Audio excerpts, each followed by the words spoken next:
My name is Tyson Fall, and I'm the creator and co-founder of Montarr Media. With this project, I basically try to bridge the gap between the esoteric world of fine wristwatches and pop culture.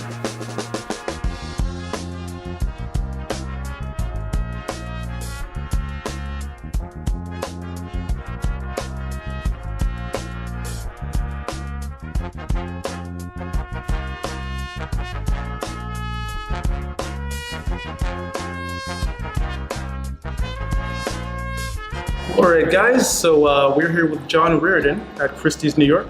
He is the international head of watches. So, John, pleasure to meet you. Hey, such a pleasure. Oh yeah. Thanks for joining us today here at Christie's. This is like the Mecca. Of course, I have to be here. Come on. Alright, so could you show us a couple of the pieces? Sure. So this is in advance of our sale on Thursday, and we're thrilled to have a 100-lot sale of some superlative watches, and we're going to take a look at some of our favorites right now. And we're going to start with something that is near and dear to my heart, a reference 2526. So this particular reference is the first automatic watch made by Patek Philippe. It came out in 1953, and I don't think you've seen the movement. No, I have not. All right, we're gonna check this out. So this is the caliber 12600, wow. which you can see it has a hand guilloche rotor, and as an automatic watch, just the motion of your wrist spins this gold 18-karat gold rotor, and that's what winds the mainspring. Right. And what's so beautiful about this reference is Patek Philippe was one of the last to come on the market with an automatic movement because they wanted to make one better than the rest. Right. And it was expensive for the time. This piece was $750 in 1953. So wow. Anybody who has a time machine, please. Yes, let go me back know, in time. Please. Only 581 of these examples were made, and what makes this one so particularly special is you'll see right underneath the center harbor, it says Cuervo y Sobrinos, which was a very important retailer in Havana, Cuba in the 1950s. History there. And this is a porcelain enamel dial. And porcelain enamel dials are very delicate, they're very thick, but they're works of art. Right. And to see these today in this present condition, with no scratches, no cracks, most importantly, it's a wearable work of art. Perfection. Estimates only 20 to 30,000, but on the market today it's a $50,000-$60,000 watch. So we'll find out what the market says. Wow. Definitively in a couple of days. Unbelievable. And what is this beautiful Roman numeral jewel you got there? You have good taste. This particular watch is a minute repeater, Patek Philippe, reference 3979 from the early 1990s. And the reason we have it paired with this 2526 is they both have enamel dials. And you can see the tradition of Patek Philippe, and it's all about tradition at the end of the day, and workmanship, is to take this 19th century technology of the dial making, combined in this case with minute repeater that's automatic. Once again, you see a rotor, and this is a 22-karat rotor that spins as you wear. But what's so special about this is this little divot right here. Now, let's say I'm a layman. What is a minute repeater?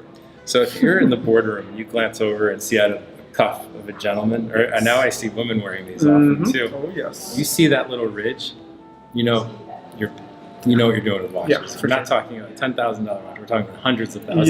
Yeah, you're really balling. And what this does is it actually gongs the hours, the quarters, and the minutes to tell audibly what sound it is. And I'll do that right now.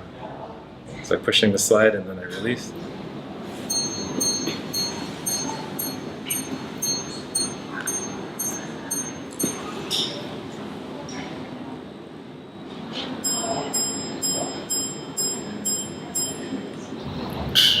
That, my friend, is what angels sound like. Wow. Beautiful. And this technology is from the mid-17th century, the first repeaters. Oh my God, you would think it's like from the 20s, but it's 1992? This is from early 1990s. And wow. The estimate today is 300,000 to 500,000. At that point, it originally retailed for approximately $250,000 US, and expect to be a good fight for this. I can imagine. This is a receipt that I'd like to show you. Oh, paperwork. 1954.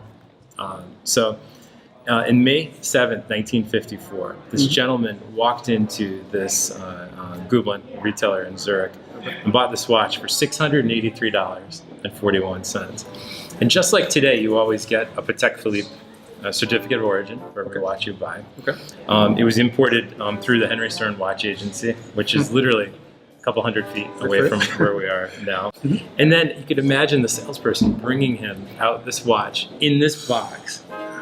And we could reenact it now. Yeah, and let's do it. presented him his reference 2497. Oh my God. And please.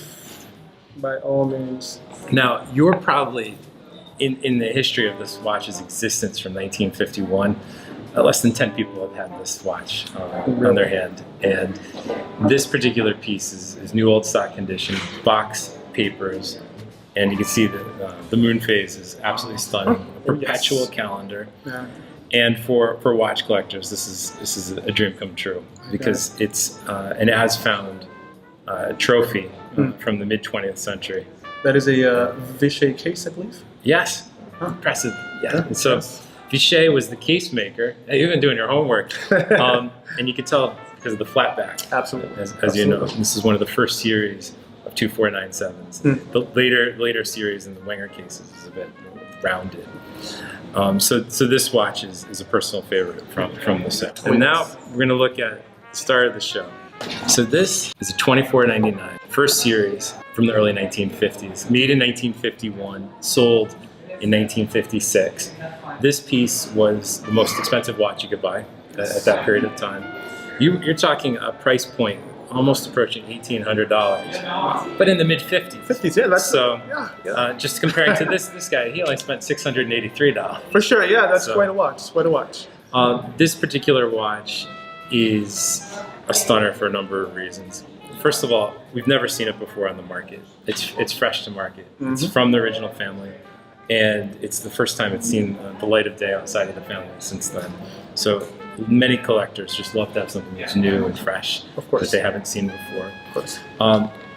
The other thing that's so spectacular about this is the overall size of the case is 37.7 millimeters. This is large for a vintage watch. Quite modern. 1950s. So you could wear this and have absolutely no problem. You wear a vintage watch. Yeah, you know. So I mean, it's and I'm a pretty big guy, but it fits every wrist. I'm telling you, perfect. Now, the condition of this particular piece, it's been taken care of by Patek Philippe a lot. It's a bit polished. Yeah. The dial is, let's see, it is in very original condition. Yeah. It's what we call a barn find in the car world. And overall, a mint example of one of these from this period brings upwards to $2 million. But in this condition, we're asking $500,000 to be the starting price. And we're going to see what the market decides on this condition. But over time, it's going to be very difficult to find pieces that are unrestored. Absolutely. And that's why this is very interesting. It's like a vintage Ferrari that's unrestored. Oh, for sure, for sure. It's harder to find than one that's been completely updated. If I were looking for a vintage Patek, what do I look for exactly so I don't get ripped off? Or well, in real estate, it's all about location. With watches, it's condition. Okay.